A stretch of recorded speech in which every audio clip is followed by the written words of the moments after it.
Hello friends, मैं हूं नीतीश। जैसा कि हमने पहले के वीडियोस में देखा था कि मैंने आपसे कहा था कि हम लोग बिहार की इकोनॉमी के बारे में अब पढ़ेंगे। तो फाइनली हम लोग आ गए हैं उस टॉपिक पे। हमारा जो टॉपिक रहेगा वो रहेगा इकोनॉमी ऑफ बिहार, है ना। तो इसमें हम लोग डिटेल से हमने लगभग, अगर मैं इसको डिटेल में कहूँ तो मैंने लगभग इसको 12 डेज प्लान बनाया है।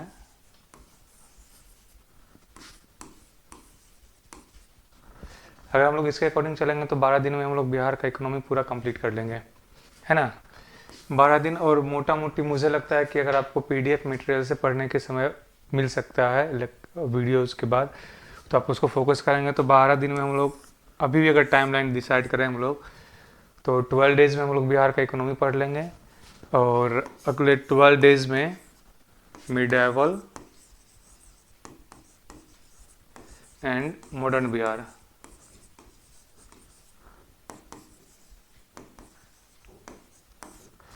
तो अगर इसके अकॉर्डिंग हम लोग चलें तो हमारे पास अभी भी मेंस के एग्ज़ाम के लिए मोटा मोटी 90 दिन है। तो 90 दिन में हम लोग ऑलमोस्ट 1 मंथ में जो है बिहार का इकोनॉमी, हिस्ट्री एंड जोग्राफी, मतलब बिहार स्पेशल जो भी होगा वो हम लोग कंप्लीट कर लेंगे।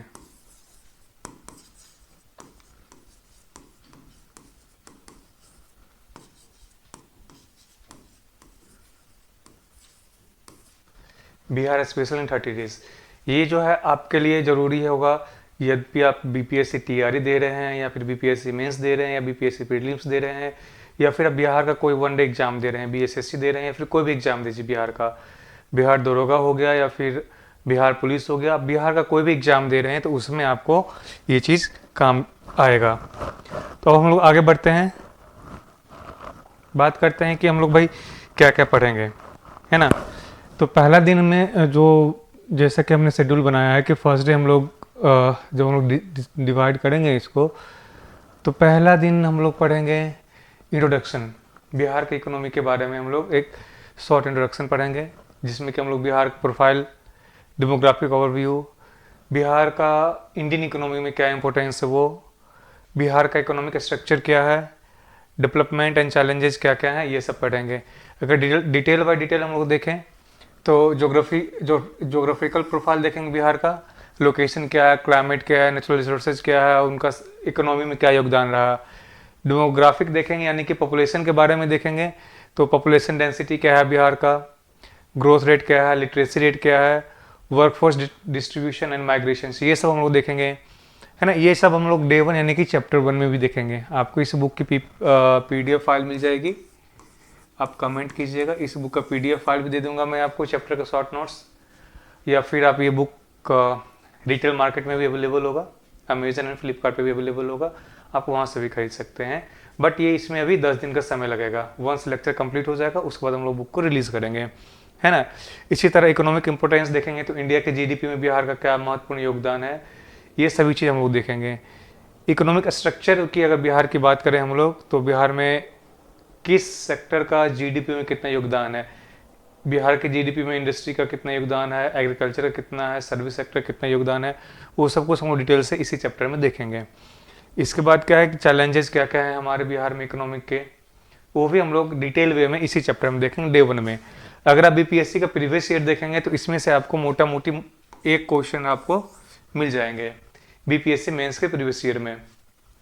मैं आपको प्रीवियस ईयर बाद में हम लोग जब डिस्कस करेंगे तो वहाँ आपको पता चल जाएगा, वहाँ मैं आपको क्वेश्चंस भी दूंगा कि क्वेश्चन किस टॉपिक से आए हैं और चैप्टर नंबर कौन सा है और उसका सब कैटेगरी क्या है, वो बात की बातें हैं।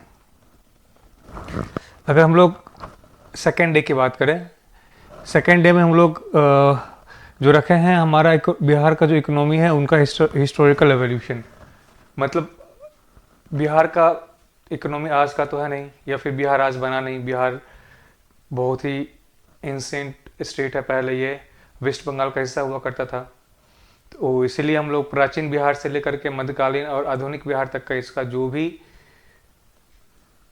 इकोनॉमिकल घटना हुई है वो सबको हम लोग ध्यान से देखें कि एंसेंट इकोनॉमी में बिहार का क्या योगदान था, उसमें कौन सा एम्पायर थे बिहार में, कौन सा एम्पायर सबसे ज़्यादा पावरफुल थे इकोनॉमिक के मामले में।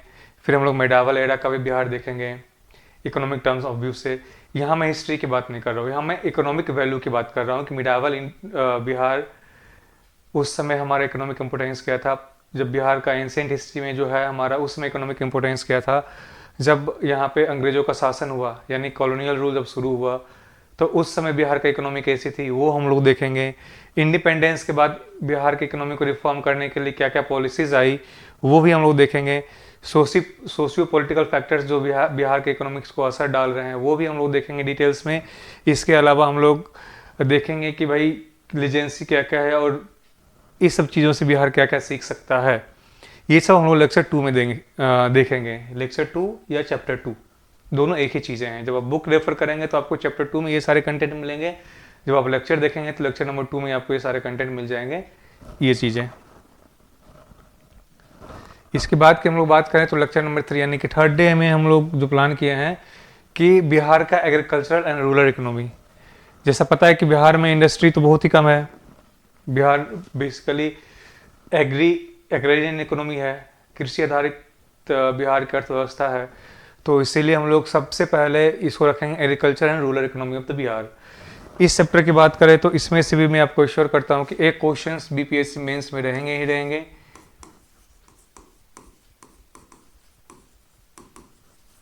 क्योंकि ये आपके बीपीएससी मेंस के लिए बहुत ही हॉट टॉपिक है, बिहार का एग्रीकल्चर और रूरल इकोनॉमी। इसमें हम लोग पढ़ेंगे कि बिहार का एग्रीकल्चर लैंडस्केप क्या है, मेजर क्रॉप्स क्या है, सीजनल क्रॉपिंग पैटर्न्स क्या आ रहे हैं, अपने इरिगेशन सिस्टम का क्या क्या यहाँ पे सुविधा है वो सब हम लोग देखेंगे। लैंड का ऑनरशिप क्या है ना, डिस्ट्रीब्यूशन का लैंड होल्डिंग कैसा है नहीं है वो सब हम लोग देखेंगे। और अगर छोटा छोटा यहाँ पे ज़मीन के टुकड़ों में बटी हुई है, किसान के पास होल्डिंग बहुत कम है, तो उसका हमारे प्रोडक्टिविटी पे क्या असर पड़ता है वो भी हम लोग इसी चैप्टर में देखेंगे। उसके बाद हम लोग देखेंगे कि गवर्नमेंट प्रोग्राम्स क्या क्या दे रहे हैं, जैसे कि पीएम किसान हो गया। मतलब गवर्नमेंट का ऐसा स्ट्रक्चर जो कि हमारे ग्रामीण बिहार और एग्रीकल्चर के लिए जो भी स्ट्रक्चर्स हैं वो सब कुछ हम लोग इसी चैप्टर में देखेंगे। जैसे पीएम किसान हो गया, एग्रीकल्चर इंश्योरेंस हो गया, सॉइल हेल्थ प्रोग्राम हो गया, एवोल्यूशन है ऑफ देयर इम्पैक्ट्स, ये सब कुछ हम लोग देखेंगे। रूरल एम्प्लॉयमेंट भी हम लोग देखेंगे, है ना, ये सब इसी में आ जाएगा। अल्टरनेट इनकम सोर्स क्या हो सकता है रूरल इकोनॉमी में वो भी हम लोग देखेंगे। क्लाइमेट चेंज जो आजकल हो रहा है, कभी सूखा हो जा रहा है, कभी बहुत ज़्यादा बारिश हो जा रही है ना, जिस वजह से क्रॉप के प्रोडक्टिविटी पर असर पड़ रहा है वो भी हम लोग इस चैप्टर में देखेंगे। और यहाँ पे हमने एक केस स्टडीज भी डाला है ना, कि बिहार के एग्रीकल्चर के बारे में जो भी इंडस्ट्रीज अभी चालू हो रही है, एग्री बेस्ड इंडस्ट्री या फिर जो जीविका चल रही है या फिर पीएम किसान योजना चल रही है, तो वो सब का एक केस स्टडी भी हम लोग इसी चैप्टर में देखेंगे। तो इसको हम लेक्चर नंबर 3 में डाले हैं। हो सकता है ये लेक्चर थोड़ा सा लंबा हो, 2 घंटा या 2.5 घंटा का ये लेक्चर हो सकता है।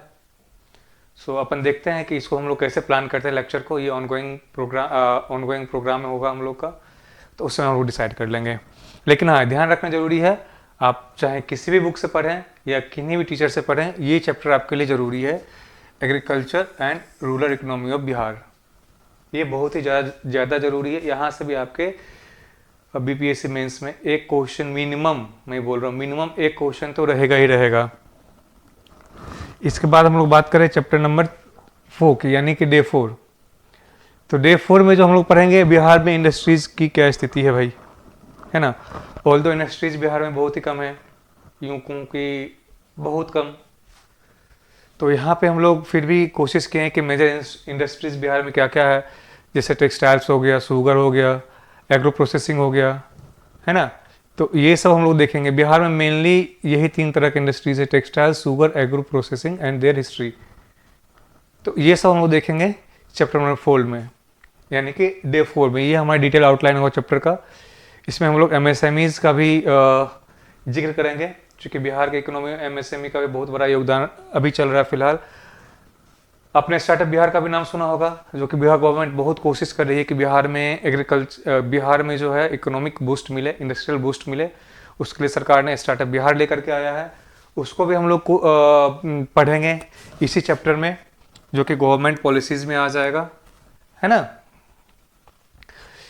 तो इंसेंटिव्स गवर्नमेंट दे रही है अभी, आपने बिएडा का नाम सुना होगा।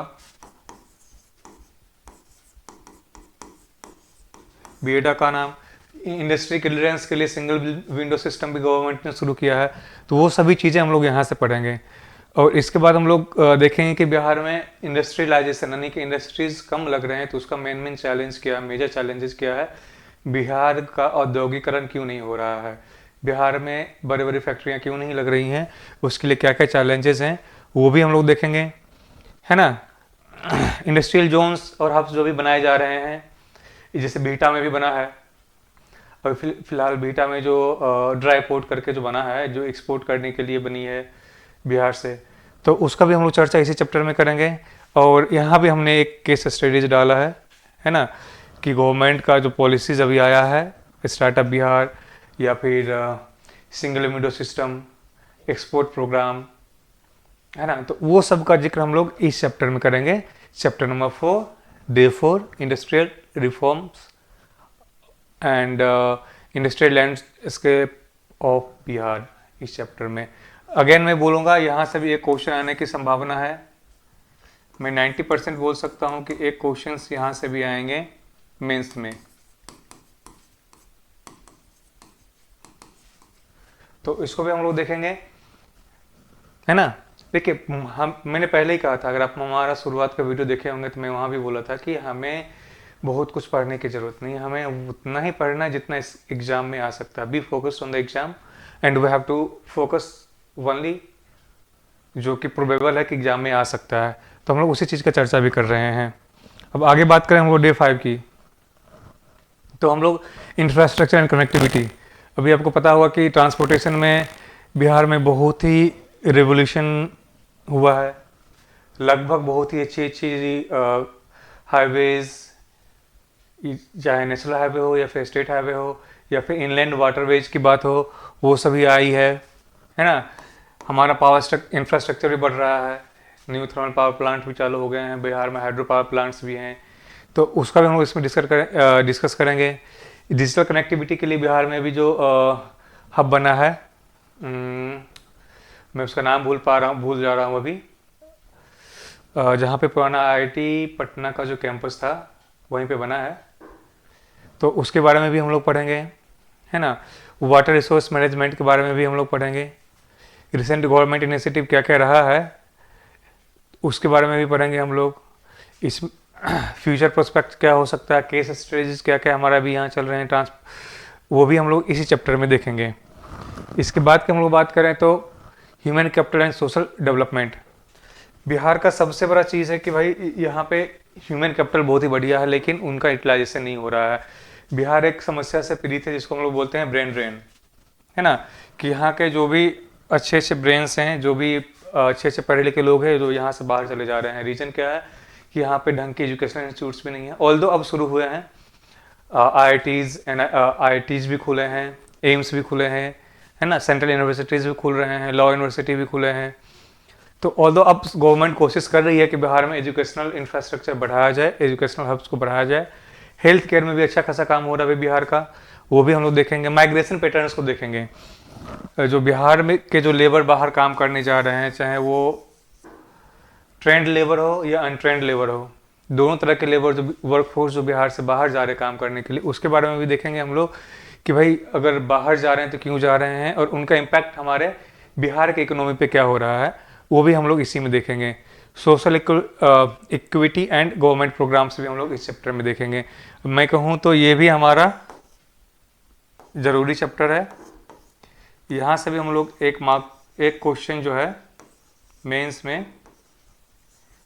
एक्सपेक्ट कर सकते हैं। इस चैप्टर से भी हम लोग मेंस में एक क्वेश्चन का उम्मीद कर सकते हैं, यहाँ से भी एक क्वेश्चन हमारा आ सकता है। ऑल्दो ये चैप्टर हमारा बहुत लंबा नहीं होगा, ये मुश्किल से हाफ एन आवर या फिर एक घंटा का ये हमारा चैप्टर होगा, इसको हम लोग सॉर्ट आउट कर लेंगे, है ना। तो ये होगा हमारा चैप्टर नंबर 6, यानी कि डे 6 की बात हो गई। अब हम लोग बात करते हैं डे 7। तो डे 7 में हम लोग पढ़ेंगे government policies and economic reforms. मैं इसको इस चैप्टर के इंट्रोडक्शन से पहले ही मैं बोल देता हूँ कि यहाँ से आपके 2 क्वेश्चंस रहेंगे ही रहेंगे। आप PYQ उठा के देख लो, हर साल इससे क्वेश्चंस आए हैं। आप किसी भी ईयर्स का पीओक्यू उठा के देख लीजिए, हर साल बीपीएससी में ये एक क्वेश्चन जो है इससे रहा है, government policies and economic reform से, चाहे वो प्रीलिम्स हो चाहे वो मेंस हो, इवन कि ये दोनों में ही इक्वली ज़रूरी है। तो यहाँ पे हम लोग पढ़ेंगे स्टेट पॉलिसीज, बिहार का जो इंडस्ट्रियल पॉलिसीज है वो, agriculture support, incentives for entrepreneurship, मैंने स्टार्टअप बिहार का नाम बोला था आपको वो, या फिर SC ST उत्थान योजना जो बिहार में चल रही है उसकी बात कर लेंगे हम लोग, वुमेन एम्पावरमेंट की जो बात चल रही है उसका भी हम लोग कर लेंगे, इसी में चर्चा करेंगे। इसके अलावा बिहार गवर्नमेंट के अलावा सेंट्रल गवर्नमेंट हमारे लिए क्या क्या योजना लेके आ रही है बिहार के इंडस्ट्रीज को ग्रोथ करने के लिए, बिहार के इकोनॉमी को बूस्ट करने के लिए, वो भी हम लोग इसी चैप्टर में देखेंगे, सेंट्रल पॉलिसीज जो भी बिहार के इकोनॉमी को बूस्ट करने के लिए है। इसके अलावा बिहार ने कुछ इकोनॉमिक रिफॉर्म्स जो हुए हैं वो भी हम लोग पढ़ेंगे कि अभी रिसेंट गवर्नमेंट जो है इकोनॉमिक रिफॉर्म्स के लिए क्या क्या अनाउंस किया है, क्या बजट रहा है हमारा, है ना, वो सब हम लोग यही इसी चैप्टर में पढ़ेंगे। वेलफेयर के लिए क्या क्या स्कीम चलाए जा रहे हैं गवर्नमेंट ऑफ बिहार के, वो भी हम लोग पढ़ेंगे, जिसमें कि मनरेगा हो गया, है ना, या जीविका हो गया, है ना, ये सब हम लोग इस चैप्टर में पढ़ेंगे। या फिर आप एक DDU GKY का भी नाम सुना होगा किसी ने, DDU GKY, दीनदयाल उपाध्याय ग्रामीण कौशल योजना, तो इसके बारे में भी हम लोग इस चैप्टर में पढ़ेंगे, है ना। तो ये आपके लिए बहुत ही ज़रूरी चैप्टर होगा, ये थोड़ा सा लंबा हो सकता है, 1.5 से 2 घंटा का ये चैप्टर जाएगा हमारे लिए, लेकिन ये बहुत ज़रूरी है। तो अब इसके बाद की अगर हम लोग बात करें तो अगला हम लोग का चैप्टर होने वाला है इमर्जिंग सेक्टर्स एंड अपॉर्चुनिटीज़। चूँकि बिहार का इकोनॉमी अभी भी डेवलपिंग है, इमर्जिंग है, तो हम लोग इतना उम्मीद कर सकते हैं कि बिहार में भी बहुत सारे स्कोप बाकी है ना। जैसे कि टूरिज्म की बात करें, बिहार में भी टूरिज्म की को तो बढ़ावा दे ही रहा है, सीतामढ़ी में जो भी डेवलप किया जा रहा है सीता धाम, है ना, या फिर बोध गया हो गया, नालंदा हो गया, इन सबको टूरिज्म के लिए डेवलप किया जा रहा है।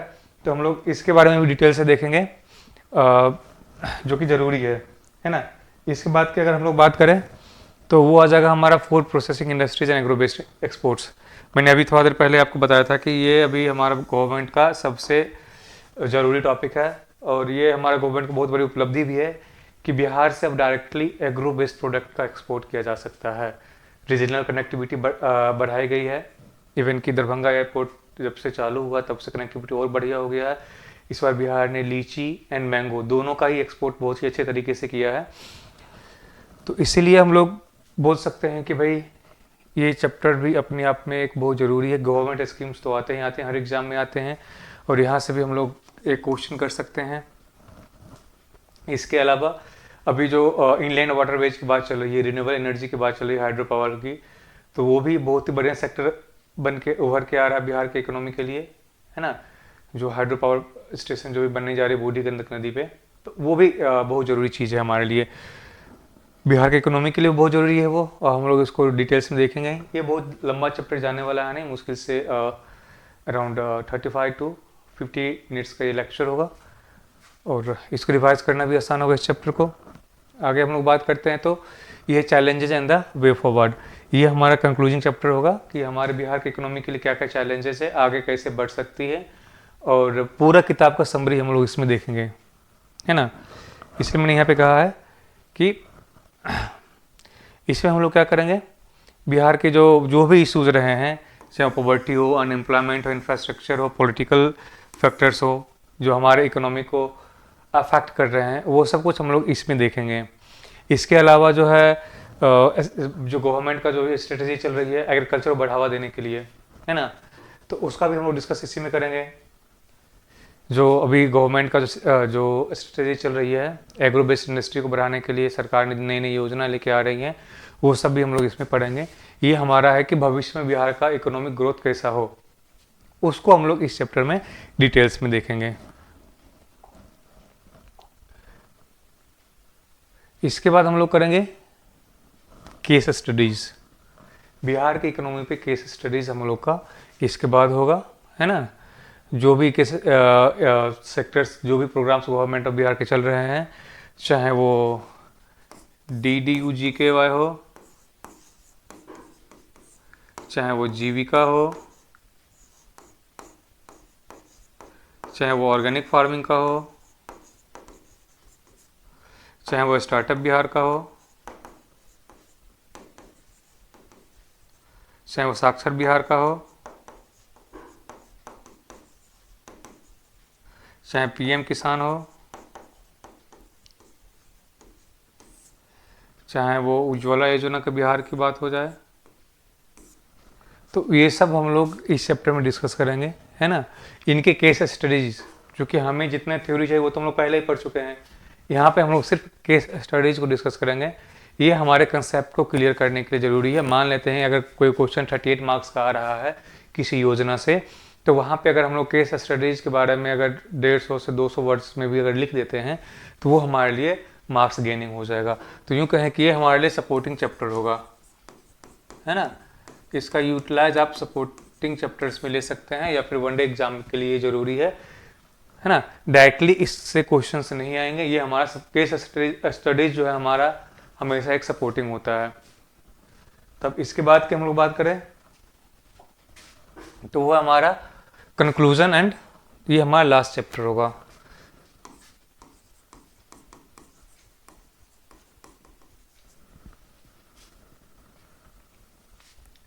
कंक्लूजन, इसमें हम लोग पूरा बुक का समरी एक बार करेंगे, है ना। इस कंक्लूजन चैप्टर में हम लोग पूरा बुक का समरी करेंगे, इंटायर बुक इस एक लेक्चर में। ये अराउंड 4 आवर्स का लेक्चर होगा।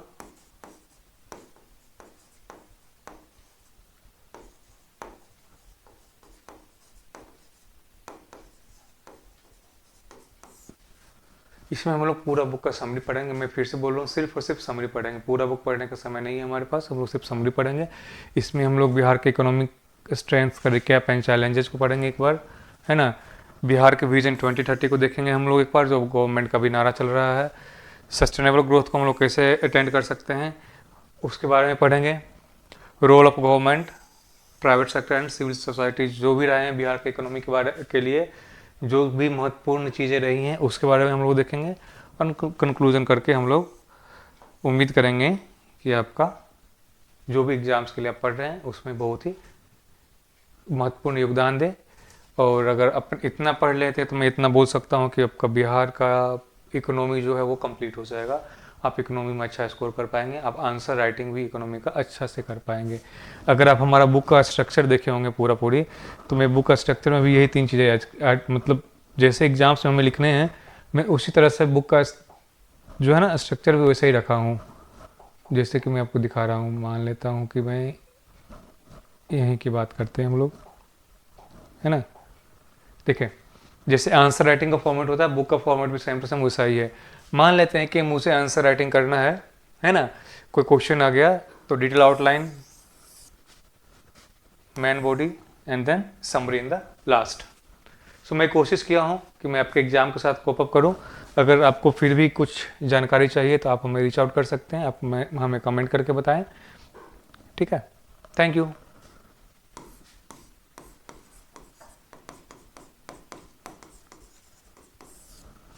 All the best.